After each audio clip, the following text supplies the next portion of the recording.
अरे इनसे तो दूर ही रखो अपनी बहुओं को।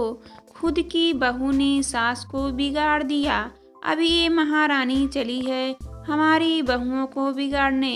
पड़ोस में झुंड बनाकर बैठी औरतों में फुसफुसाहट शुरू हुई। शांति जी गली से गुजर रही थी, तभी औरतों की फुसफुसाहट की आवाज़ उनके कानों तक पहुंची। शांति जी मुड़ी, इतने में सब इधर उधर देखने लगी। तभी शांति जी ने उन्हें और खिजाने के लिए मुस्कुराते हुए कहा, अरे मेरी चुगली चर्चा रही होगी क्या? अरे कर लो, दो चार पाप अगर किए भी होंगे तो वो भी कट जाएंगे मेरे फिर। शांति जी घर आ गई। आते ही बहू की आवाज़ लगाई, विनीता आ गई क्या? कॉलेज से विनीता अपने कमरे से नीचे उतर कर आई। जी माँ जी आ गई, चाय बना दूँ? शांति जी हाँ बना ले बेटा, फिर तरकारी लेने चलेंगे। सुबह तू लंच लेकर जाएगी, कोई सब्जी नहीं बची है फ्रिज में। विनीता ठीक है माँ जी। इतने में पड़ोस की चाची आज आ गई। शांति जी ने बहू की आवाज़ लगाई, बेटा चाची जी के लिए भी चाय बना देना। चाची जी झुककर देखने लगी, बहू दिख ही जाए। फिर बोली, बहू कर लेती है घर का काम। शांति जी को बिल्कुल पसंद नहीं था कि कोई उनके घर की टोह लेने आए। इतने में झट से बोली, अरे कहाँ बच्ची है, बस पढ़ाई की थी, इतने में शादी हो गई।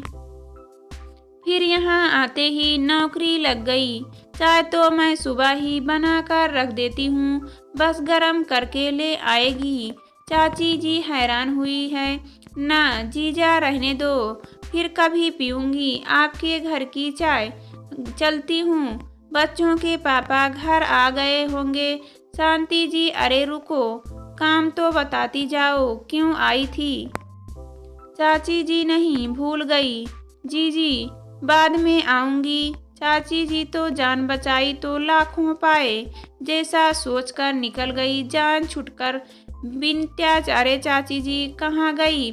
शांति जी हंसते हुए, अरे कुछ नहीं, बस मसाला मांगने आई थी, नहीं मिला तो चली गई। बिनत्या मसाला अरे दे देते माँ जी, उन्हें खाना बनाना होगा तभी तो मांगने आई होगी। शांति जी हंस पड़ी और बिनता समझ गई, अच्छा चुगली चर्चा वाला मसाला। जब से बिनता की नौकरी लगी है, गली पड़ोस की सब औरतों को उसका यूं जीन्स टॉप पहनकर बाहर जाना बड़ा खराब लग रहा है। नई बहू शादी को 4 महीने हुए हैं, न बिंदी न चूड़ी न बिछुए न पाजेब। इसको देखकर हमारी बहुएं भी बिगड़ जाएगी। विनीता की सास को कोई कुछ कहने आता तो वो खुद उनका ही मजाक बनाकर निपटा देती थी। उसको गणपति महोत्सव आया, गली के सब लोगों ने चंदा इकट्ठा करके गणपति जी की स्थापना की। सुबह शाम आरती वंदना होती, दोपहर में भजन कीर्तन में सब औरतों को जमाड़ा लगता। रविवार के दिन का कीर्तन शांति जी ने करवाया, क्योंकि उस दिन बिनता की भी छुट्टी थी।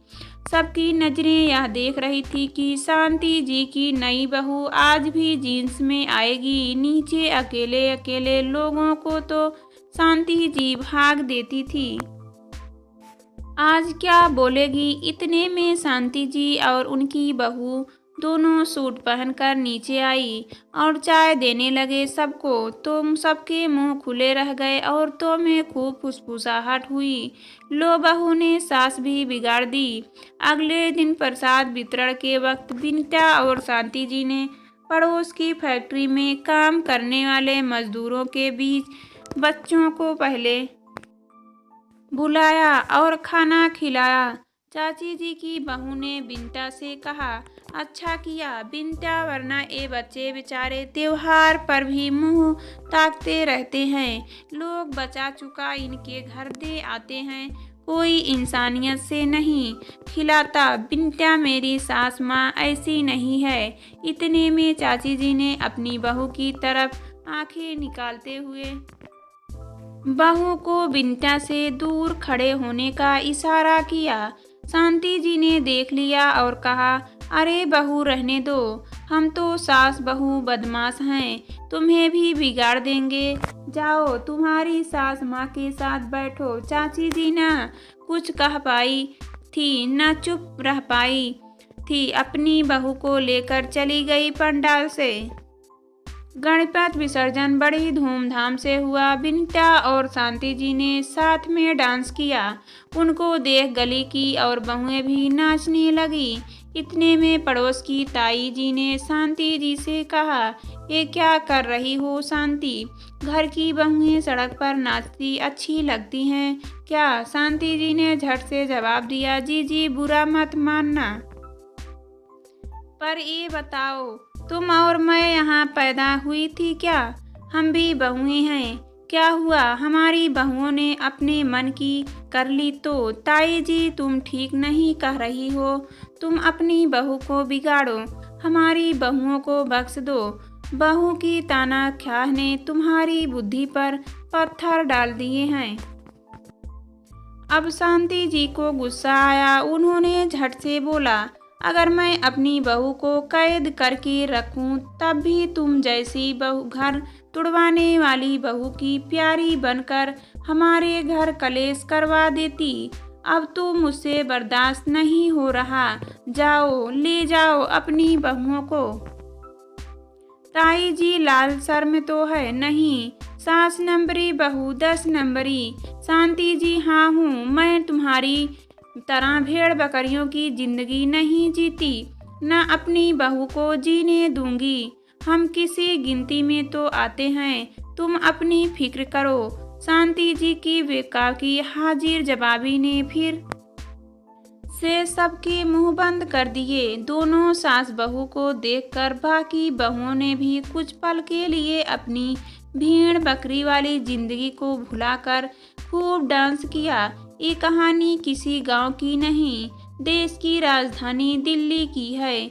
उन झलकों की यहाँ आज भी शहरों के दिल में गांव बसे हैं। उनकी पुरानी रूढ़वादिता को तोड़ने की शुरुआत उनमें से भी कुछ औरतें कर रही हैं, करती रहेगी। सास बहू का रिश्ता सिर्फ और सिर्फ आपसी समझ के कारण ही खराब होता है, और आपसी समझ के कारण ही अच्छा सास ही बहू को रिवाज विरासत के रूप में देती है।